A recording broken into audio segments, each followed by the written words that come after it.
दोस्तों, आप सभी का हमारे चैनल में स्वागत है। अगर मैं कहूँ कि आप जिस जगह पर बैठे हैं उस जगह की धरती आज से करोड़ों साल पहले 8500 डिग्री के तापमान पर धधक रही थी, या मैं ये कहूँ कि आप जिस जगह पर बैठे हैं वह लाखों साल पहले बर्फ से ढकी थी, तो क्या आप यकीन करेंगे?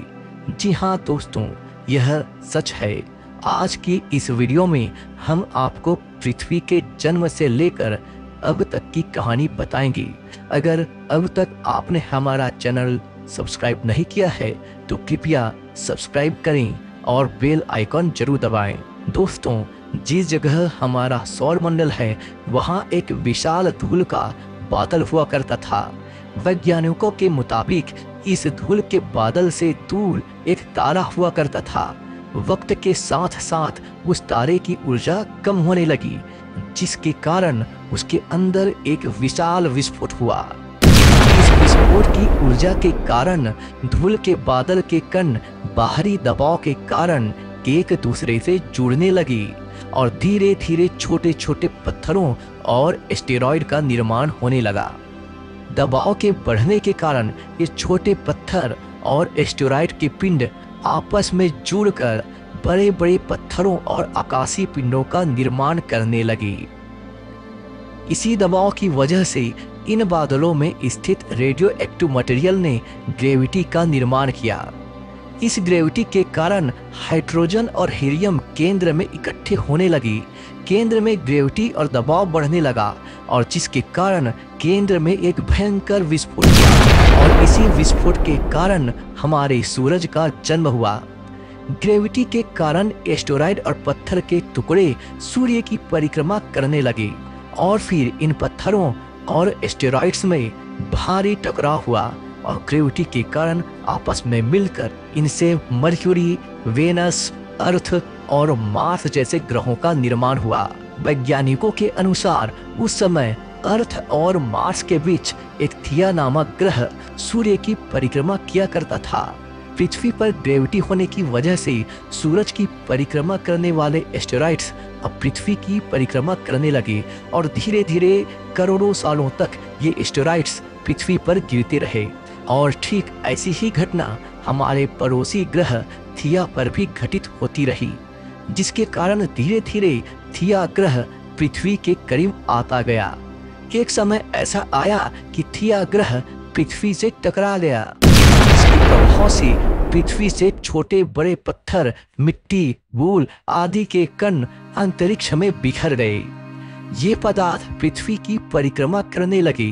कालांतर में ये पदार्थ एक दूसरे से टकराने लगे और इससे हमारे उपग्रह चांद का निर्माण हुआ। उस वक्त पृथ्वी पर एक ही समुद्र हुआ करता था। यह समुद्र था 1900 डिग्री सेल्सियस के तापमान पर उबलते हुए लावे का। उस वक्त वह सभी चीजें उबल रही थी जिसे आज आप अलग अलग नाम से जानते हैं। समय के साथ साथ पृथ्वी धीरे धीरे ठंडी हो रही थी, जिसके कारण पृथ्वी के भारी पदार्थ और रेडियो एक्टिव मटेरियल्स पृथ्वी के निचले हिस्से में चले गई और पृथ्वी के अंदरूनी हिस्से में इकट्ठे हो गई और हल्के पदार्थ पृथ्वी के सतह पर आ गई। करोड़ों सालों तक पृथ्वी पर उल्का पिंडों की बरसात होती रही। इन उल्का पिंडों में जमा था नमक, मिनरल्स और पानी। करोड़ों सालों तक इन उल्का पिंडों की बरसात होने से पृथ्वी पर पानी जमा होने लगा और मिनरल्स और नमक भी इकट्ठा होने लगे। पृथ्वी पर समुद्र बनने लगा और यही वह समय था जब समुद्र में निकलते हुए ज्वालामुखी से सूक्ष्म जीवों का निर्माण हुआ। एक वक्त ऐसा आया जब पूरी पृथ्वी पानी से ढक गई। पृथ्वी के कोर में रेडियो एक्टिव मटेरियल्स होने के कारण वहां गर्मी बनी रही और पृथ्वी के ऊपरी सतह पर पानी और कम तापमान होने के कारण अंदर की गर्मी बाहर नहीं निकल पाती थी। इसलिए ज्वालामुखियों का निर्माण होता है, जहां से पृथ्वी के अंदर के गर्म पदार्थ समय समय पर बाहर निकलते रहते हैं। उस वक्त भी कुछ ऐसा ही हुआ। पानी के भीतर से अनेकानेक ज्वालामुखी निकलने लगी, जिससे पृथ्वी पर सतह का निर्माण होने लगा। उस वक्त भी पृथ्वी पर वातावरण न होने के कारण उल्का पिंडों की बरसात होती रही। आज से 300 करोड़ साल पहले ऐसा वक्त आया जब पृथ्वी का वातावरण स्थिर होने लगा। धीरे धीरे ज्वालामुखियों की संख्या कम होने लगी। तब पृथ्वी का एक दिन 12 घंटे का हुआ करता था। समय बीतता गया और धीरे धीरे ये सूक्ष्म जीव विकसित होने लगी। ये फिर समुद्र के भीतर ही समूह में रहने लगी। करीब आज से 250 करोड़ साल पहले ऐसे सूक्ष्म जीवों का निर्माण हुआ जो भोजन के रूप में पानी से मिनरल्स और धूप का इस्तेमाल करते थे और मल त्याग के रूप में ऑक्सीजन बाहर निकालते थे। इन सूक्ष्म जीवों की वजह से पृथ्वी में ऑक्सीजन की मात्रा बढ़ने लगी और ये पृथ्वी पर फैलने लगी। इससे पृथ्वी के वायुमंडल में पर्याप्त ऑक्सीजन फैल गया। पृथ्वी की सतह पर मौजूद मिनरल्स ऑक्सीजन से रिएक्ट करने लगे। उस समय पृथ्वी की सतह आज के मंगल ग्रह की तरह लाल हो गई। वक्त बीतने के साथ साथ पृथ्वी के टेक्टोनिक प्लेट्स में दरार होने लगी और अंदर का लावा बाहर आने लगा और लाखों साल तक खुला लावा उबलता रहा, जिसके प्रभाव से पृथ्वी के वातावरण में कार्बन डाइऑक्साइड की मात्रा बहुत बढ़ रही। इस कारण पृथ्वी पर एसिड की वर्षा होने लगी, जिसके प्रभाव से पृथ्वी का तापमान भी धीरे धीरे ठंडा होने लगा। तापमान इतना घट गया कि पृथ्वी पर स्थित पानी बर्फ में बदलने लगा। इस वक्त पृथ्वी पर भयंकर आइस एज आ गया। पूरी पृथ्वी बर्फ से ढक चुकी थी। आमतौर पर सूर्य की किरणें जब धरती पर गिरती हैं तो धरती उसके अधिकांश हिस्से को सोख लेती है और कुछ हिस्से परावर्तित कर देती है, लेकिन पूरी पृथ्वी के बर्फ से ढके होने के कारण सूर्य की अधिकतर किरणें परावर्तित होने लगी और पृथ्वी और अधिक ठंडी होने लगी। लाखों सालों तक पृथ्वी बर्फ से ढकी रही। फिर पृथ्वी के भीतर की गर्मी ज्वालामुखी के रूप में बाहर निकलने लगी और इस गर्मी ने बर्फ को पिघलाना शुरू कर दिया। पृथ्वी के समुद्र में स्थित बचे हुए सूक्ष्मजीव ऑक्सीजन का इस्तेमाल करते हुए खुद को जटिल जीवों में विकसित करने लगे। समुद्र में छोटे छोटे प्रारंभिक पौधे विकसित होने लगे। बाहर जैसे जैसे ज्वालामुखी निकल रहे थे, बाहर का वातावरण कार्बन डाइऑक्साइड की वजह से गर्म हो रहा था। बर्फ पिघलने लगे और फिर से एसिड की वर्षा शुरू हो गई, जिससे पृथ्वी फिर से ठंडी होने लगी और पृथ्वी की सतह फिर बर्फ से ढक गई। ऐसा सिलसिला बार बार चलता रहा। समुद्री जीव धीरे धीरे वातावरण के अनुसार विकसित हो रहे थे। इस बीच बहुत से समुद्री जीव और समुद्री जंगल विलुप्त हो गए और जो बच गए वो पृथ्वी के बदलते वातावरण और तापमान के अनुसार ढलते गए। अब बर्फ की वजह से या तापमान की वजह से समुद्री जीव और पौधे पूरी तरह से नष्ट नहीं होते थे। वे अब सूक्ष्म जीव से समुद्री जीव और पौधे बन चुके थे।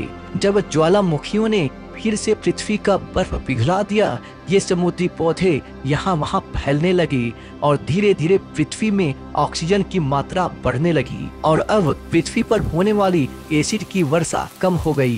पृथ्वी पर ऑक्सीजन की मात्रा बढ़ने से पृथ्वी पर ओजोन की परत मोटी होती गई। आज से करीब 47 करोड़ साल पहले पृथ्वी की सतह पर पहली बार मोसोस नामक पौधा उगना शुरू हुआ। धीरे धीरे तरह तरह के पेड़ पौधे धरती की सतह पर फैल गए। एक समय ऐसा आया जब पृथ्वी पर 80 से 100 फीट ऊंचे पेड़ फैल गए। ये वह वक्त था जब समुद्री जानवर सतह पर बाहर निकल रहे थे और जमीनी जानवरों में बदल रहे थे। धरती की सतह एक जगह इकट्ठी हो गई जिसे हम पेंजिया महाद्वीप के नाम से जानते हैं। पृथ्वी का तापमान स्थिर हो गया था और अब 21 से 23 घंटे का दिन हुआ करता था। अब समुद्री जीव धरती पर रहने लगे थे और वातावरण के हिसाब से उनका शरीर विकसित हो रहा था। ये समुद्री जीव डायनासोर में परिवर्तित हो गए। जो डायनासोर पेड़ पौधे खाया करते थे वे विशाल और लंबे हो गए और जो शिकारी थे वह छोटे और तेज हो गए। पृथ्वी की सतह एक जगह होने के कारण अधिकतर हिस्से बंजर थे और ज्यादातर जंगल समुद्र के किनारे हुआ करते थे जिनमें डायनासोर रहा करते थे। आज से करीब 20 करोड़ साल पहले पेंजिया टूटना चालू हुआ। पृथ्वी की सतह टूटने से अधिकतर सतह पानी के संपर्क में आने लगा, जिसकी वजह से पृथ्वी पर हरियाली बढ़ती गई और डायनासोर की अलग अलग प्रजाति विकसित होने लगी और वे विशाल होते गए। डायनासोर ने आने वाले 20 से 30 करोड़ वर्षों तक पृथ्वी पर राज किया। उस वक्त डायनासोर जमीन, समुद्र और यहाँ तक कि आकाश में भी राज किया करते थे। उस वक्त भारत अफ्रीका से अलग होकर पेंजिया महाद्वीप के दूसरे हिस्से से टकरा गया, जिससे हिमालय का निर्माण हुआ। आज से करीब 6.5 करोड़ साल पहले एक विशाल उल्कापिंड, जो कि माउंट एवरेस्ट से भी बड़ा था, बड़ी तेज गति से चलता हुआ पृथ्वी से टकराया।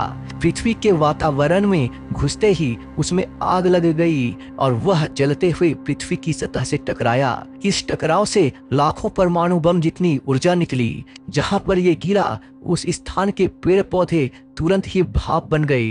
विशाल धूल के बादल और पत्थर अंतरिक्ष में छा गए। चारों ओर भूकंप आ गया। समुद्र में भयंकर सुनामी आया। पत्थर के टुकड़े हवा में उड़ने लगे। चारों ओर जहरीली गैस फैल गई। धूल, जहरीली गैस, भूकंप और आग की वजह से पृथ्वी नर्क बन गई। डायनासोर जैसे बड़े जीव नष्ट हो गए। उस वक्त कुछ जीव पृथ्वी के भीतर रहा करते थे, जिसके कारण वे इस महाविनाश से बच गए। चारों ओर आकाश में धूल और मिट्टी छाए होने के कारण घोर अंधेरा छा गया। सूर्य का प्रकाश धरती तक नहीं पहुंच पाया। जहरीली गैस की वजह से फिर से एसिड की वर्षा शुरू हो गई और तापमान नीचे गिरने लगा। पृथ्वी फिर से बर्फ से ढक गई, लेकिन इस बार ये ज्यादा समय तक बर्फ से ढकी नहीं रही। लगभग 80 से 90 हजार साल बाद बर्फ पिघलने लगी और पृथ्वी का वातावरण पहले जैसा हरा भरा होने लगा। फिर ये जमीन के अंदर रहने वाले जीव बाहर आकर जंगलों में घूमने लगे। उस वक्त बर्फ पिघलनी शुरू हुई थी, इसलिए अफ्रीका में हरियाली थी और तापमान कम होता था। तब ये जमीनी जीव धीरे धीरे बंदरों में परिवर्तित होने लगे, लेकिन जैसे जैसे समय बीतता गया तापमान बढ़ने लगा। अफ्रीका में जंगल कम होने लगे। भोजन के लिए वृक्षों पर निर्भर रहने वाले बंदर अब भोजन की तलाश में जमीन पर आ गए। समय के साथ साथ इन बंदरों ने पैरों पर चलना भी शुरू कर दिया। वे भोजन के लिए दूसरे जानवरों का शिकार करने लगे। धीरे धीरे ये बंदर एप्स या वानर में परिवर्तित होने लगे और भोजन की तलाश में पृथ्वी के दूसरे हिस्सों में फैलने लगे। उनका रंग रूप निवास स्थान के मौसम के हिसाब से बदलने लगा। वक्त के साथ साथ वे आदि मानव बन गए। उन्होंने हथियारों का इस्तेमाल, औजारों का इस्तेमाल और आग का इस्तेमाल करना सीख लिया। वे धीरे धीरे इंसान बने। उन्होंने समाज बनाया। उन्होंने खेती करना सीखा, धर्म, कला, संस्कृति का आविष्कार किया। इस तरह हम आधुनिक मानव इस धरती पर आए। आज हम इस धरती के सबसे विकसित प्राणी हैं।